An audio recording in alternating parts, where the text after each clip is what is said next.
Good evening, welcome to Battle of Champions. They often say that victory tastes sweeter the day after because you have time to reflect, you look back at the performance. Is that the feeling that you're having, Sai bhai? Is it tasting sweet? I know you're yet to have your supper, but before that. No, yes, it is a very sweet feeling, no question about it.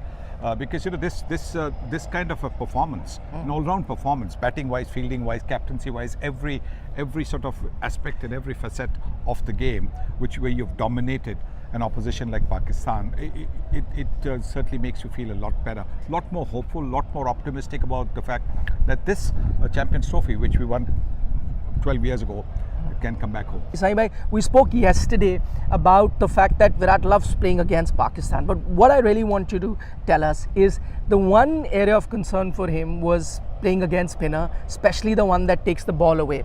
Abrar, though he can spin both ways, could take the ball away from Virat. What is it that he did differently to what was happening when he was facing an Adil Rashid or Rashad that he faced in Bangladesh? I think he was playing mainly off the back foot, so watching where the ball was turning and then playing accordingly. Also, I think you've got to say that Abrar, he bowled that brilliant delivery to get rid of Shubman Gill, but he wasn't a real big turner of the ball like we saw with, say, Rashad or Adil Rashid. So that was also a bit of a help. But by playing on the back foot, he was on a slow pitch. You can't really play on the back foot, in case the ball flipper comes in, you could be in trouble. So just giving himself just that little bit of time to make that late adjustment to whatever the pitch was, doing or whatever the ball was doing was a very, very big reason for him, playing comfortably. At the end of the day, you'll have a look at what Abrar bowled. I think he gave away only 28 runs in his 10 overs. So it just tells you that he also had a hold on the Indian batters. Since we're talking about Abrar, he did have that gesture to do when he got Shubman's wicket. Then we saw, Shaheen Shah Afridi bowling wide deliveries towards the end, probably trying to ensure that Virat doesn't, get to his 100. So while there may not have been any edge in terms of performance, it was a one-sided contest. The verbals and the edge on the otherwise that you see in India-Pakistan was still there. It will be always there because I think there's the history, and therefore with that history there will always be that little edge to any contest between India and Pakistan. Any sport, doesn't have to be cricket, hockey, you take it, it'll always be there, and no team, particularly when they know that they are not going to go on to win, they do not want a record to be set against them. A record of most hundreds, record of most 5 wickets, record, a record of maybe scoring the least number of runs themselves, or the other opposition scoring the maximum runs against. These are all, records that you don't want against your name. And therefore, I think that attempt was made, to try and bowl a little bit wide so that Kohli doesn't get 100. So it should not look as if Kohli getting a 90 is okay. Kohli getting 100 is a big difference. Kohli getting 100 against Pakistan. So that's what they didn't want. Just a word on the rest of the support cast. I know the headlines have been grabbed by Virat Kohli and it should be got that 100. But the knock played by Shreyas Iyer, the knock played by Shubman Gill. Yeah, well, fantastic, because that is exactly what you wanted. At that stage, if Pakistan had got a few early wickets, say for example, if India had lost 3 wickets before they were 100, there would be a little bit of tension, a little bit of pressure. And because they did not lose, because of that partnership, that is the reason why it was an easy win in the end. And you've got to give 100% credit to everybody, all the bowlers, all the the batters, everybody was absolutely fantastic as far as the Indian win was concerned, and that is the reason it was an all-round team effort which got India over the rope. Now, Saima, even though I'm giving those probabilities to our viewers, I'm also thinking about it in my head and saying that if that was to happen, then probably pigs could also fly.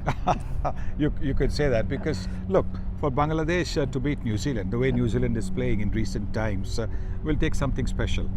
Because New Zealand, having beaten India in India, did well. I know England beat them, but in the limited overs matches, they did well. They're combining well. Their fielding has been always outstanding. They've got the experience of Kane Williamson, the young Rachin Ravindra. He didn't play in the first game because of the injury. When he comes back, they've got a very good batting lineup. They've also got the kind of batting depth that India has, and which is always a big plus. They've also got the bowling options. If you have 5 bowlers are necessary. If you have 6 bowling options, that makes a big difference. Why did Pakistan suffer? They did not have a quality number 5 bowler. With the greatest of respect to Khushdil, he is not going to be number 5 bowler in any team. So I think that is where India and New Zealand are very, very good. Australia also bat deep. They don't have the bowling, but because they bat deep, they can chase 350. Saibhai, let's now look at Pakistan. We've listed a few factors that has probably contributed to the decline of Pakistan cricket. If you could think of 1 or 2 reasons why there is daylight between India and Pakistan at the moment. Well, I think in a game of cricket, you need to get off to a good start, batting or bowling.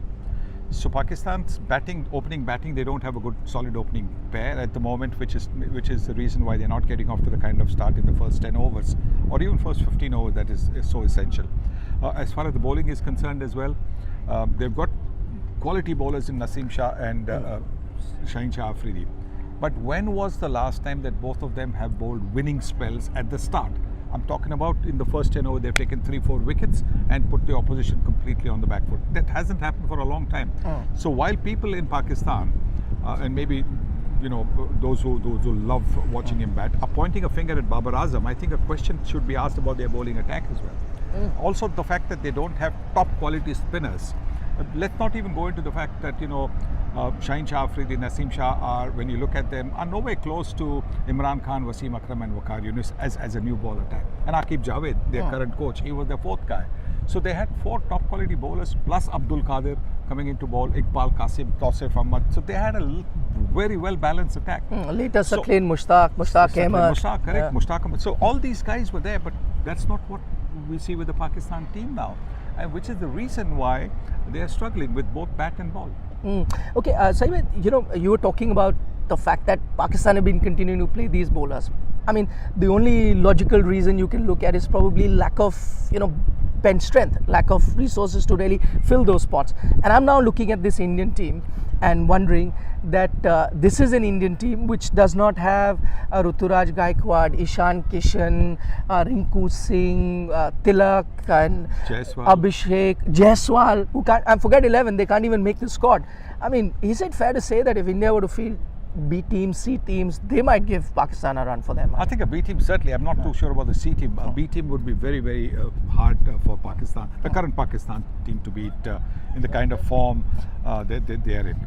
So do you think that's the big difference? Like India has a lot of bench strength and Pakistan doesn't. They have to go back to a Naseem, they have to go back to a Shaheen Shah.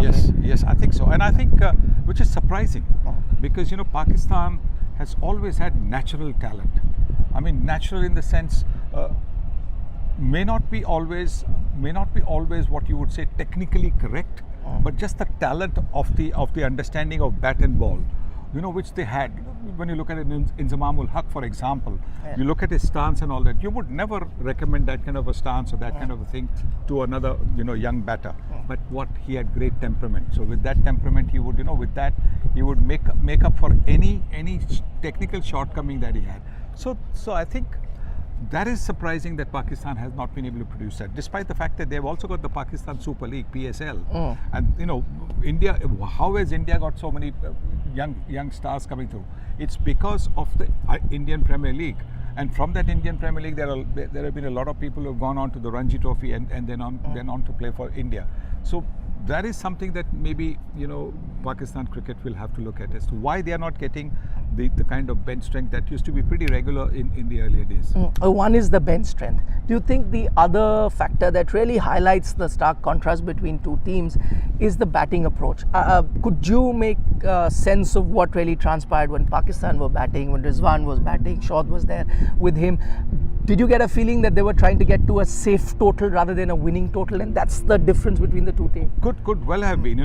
Hard to know what the tactics discussed in the Pakistan change room would have been. But the first ball that Rizwan, the captain, came and he hit it for a boundary, straight away you thought, now there will be a little change in approach, because till then it was just about knocking the ball, taking a single, and so we were having 2 runs and over, 3 runs and over, and before they knew it, with the spinners, Indian spinners bowling, the overs were going, because Indian spinners were bowling and finishing overs in 1.5, 2 minutes. So therefore, it was just a little bit of a surprise that nothing really was tried. That said, I think we've also got to give credit to the Indian bowlers for the way they bowled, because they might have had the intent in their minds, the Pakistani batters, but they were not allowed to follow up on that intent by some excellent bowling, excellent field placing. Captaincy was absolutely top class. So I think that's where Pakistan certainly found that they were really pinned to the wall, pinned to the side screen. And finally, before I let you go, I mean, in cricketing terms, India far better than Pakistan, but there's one area where I think Pakistan's been better, and that's their ability to take a joke on them, because I've been going through social media and the kind of self-deprecating jokes that you find by Pakistani fans on their team. But somewhere, I mean, you kind of, as a lover of cricket, also realize that a healthy Pakistan team is good for that rivalry, India-Pakistan. Look, I think, like I said, naturally talented. They used to be at one stage. If you look for natural talent, natural ability, you would say West Indies. And after that, say in the mid 70s onwards, when I started to play cricket, you saw that natural talent, being there in Pakistan. And so just like we want the West Indies to always be very competitive, you also want Pakistan to be very competitive, because world cricket needs that. World cricket needs teams that play with flair. Pakistan has a flair. West Indies have a flair. People want to come and enjoy watching them play, because they give you something out of the ordinary. Sometimes, real, quick delivery. Sometimes, an incredible cover drive. Sometimes, just the flick.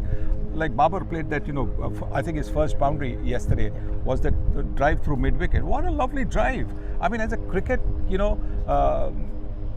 enthusiast, it doesn't matter. You just felt so good because it was so perfectly done. It's the most difficult shot to play, that mid-wicket drive. Yeah. You can play this, you can play the extra cover drive, but this drive, where you close the face of the bat at the last moment and get it between mid-on and mid-wicket, oh, brilliant. So that's what I mean. You want to see these glimpses.